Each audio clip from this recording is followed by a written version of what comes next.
ngayong gabi sa Cayetano in Action with Boy Abunda. Habang tumatagal po, doon ko na po nakikita yung ugali niya. Ayaw niya na po sa akin. Kung naghahanap buhay po, hindi niya binibigyan ng pera.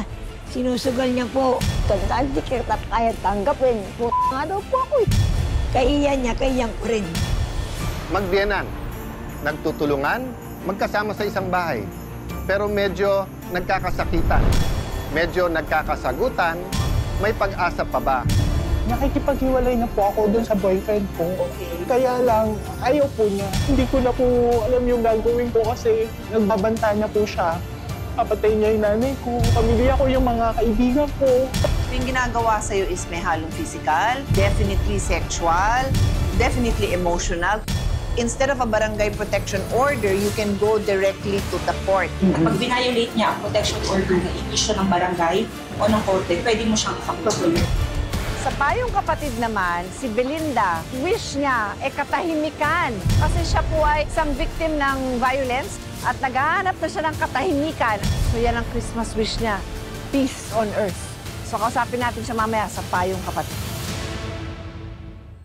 Pagkatapos ng balitaktakan, pagkatapos po ng mga debate na may kinalaman po sa mga legal issues, ay naglalaro tayo ng Alan Piape kung saan po marami ang nag-uuwi ng mga premyo. Tuwang-tuwa ho ako dito sa ating salamat dahil may mga seniors po tayo na maluwag sa buhay at hindi nakakalimot. Pero ang napaka-interesting po dito ay ang kanilang mga tinutulungan ay kapwa seniors. Abangan niyo po yan dahil nakakaantig sa puso at tuon po sa ideya ng pagtulong sa kapwa. So December na and syempre pag December, feeling Christmas tayo and we always ask each other, ano ba Christmas wish mo? So kahit dito sa show natin, sa CIA with BA, yan ang tanong natin sa ating mga humihingi ng payo sa atin. Ramdam na natin na ang Pasko ay pag-ibig. Yes, dun sa mga lovers ng Christmas season, December is so special. Pinipilit po natin na sa mga episodes natin this December, tuunin natin po sa pagmamahal ng Panginoon sa atin, pagmamahal sa mga pamilya, at pagmamahal natin sa isa't isa. Maligayang Pasko po sa inyong lahat. Welcome to Cayetano in Action with Boy Abunda. Andito na naman po kami at kami handa para makipagkwentuhan po sa inyong lahat. Lahat ng ito ay inyong matutunghayan dito lamang po sa Cayetano in Action with Boy Abunda.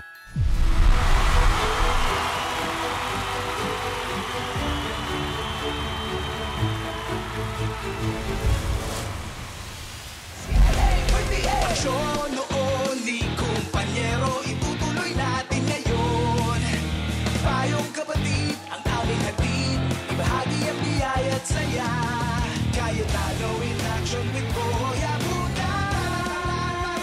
Kami samahan ni Ate Tia, Tito Boy at Kuya Alan. Mga tanong mo ay malilinawan, kwentuhan, tulong at kasiyahan. Kaya natin yan. Cayetano in Action with Boy Abunda.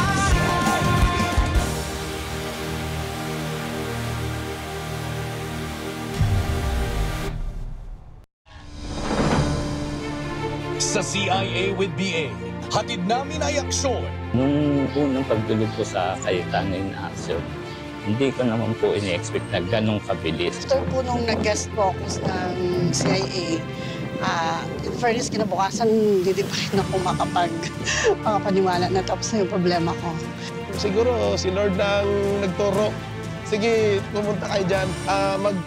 Mag-text kayo dyan. Simula po nung pagka-text ko pa lang na, Sir Larry, okay na yung anak ko susunduin na biglang i-reply sa akin, papunta na kayo. At dahil kasama ko sila, naasikaso nila at wala pang isang linggo, nahulugan agad yung mga wala akong fulog sa SSS. Natapos na rin yung ilang taon na inaantay ko na makuha yung 4137. Handog namin pangmatagalang solusyon.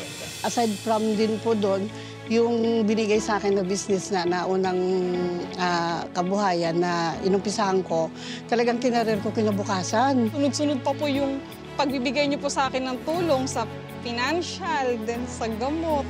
Yung sa therapy ng anak ko, talagang sobrang pinagdadarasal ko yun. May puso ang usapan, kasabay ng legal na talakayan. Nung unang pagkaharap po namin nila Kuya Alan at Ate Pia, medyo kinakabahan po ako. Pero iniisip ko rin po na yun ang pagkakataon kong makaharap sila. Kaya kailangan sabihin ko na yung mga gusto kong sabihin para lahat ng mga katanungan ko, mabigyan nila ng sagot. Saka kailangan i-check mo daw lahat yung dokumento para hindi daw ma-scam. Yun ang naalala ko na magandang binigyan na aral nila sa akin. Talagang sobrang ramdam ko yung kung paano kayo tumulong, kung paano yung pagmamahal nyo, pagmamalasakit nyo sa mga tao. Dahil ang tulong na aming bigay ay tungo sa ikagagaan ng inyong buhay. Talagang natulungan ako, hindi lang sa financial, sa physical, tsaka yung aking pag-iisip.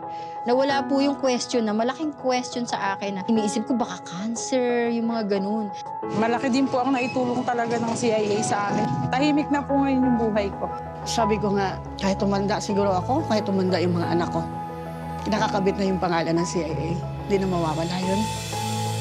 Nais kong mag-thank you sa kanilang magkapatid at kay Tito Boy. Maraming salamat po talaga kay Kuya Alan, kay Ate Pia po, kay Tito Boy. Hindi ho talaga ako nagkamali. Napakabuti po nila. Kay Kuya Alan sa kay Ate Pia, sobrang nagpapasalamat ako dahil sa mabubuti niyong puso. Sabi ko dun sa mga anak ko, makapagtapos ka dyan, kasama yung CIA dyan sa journey mo na yan.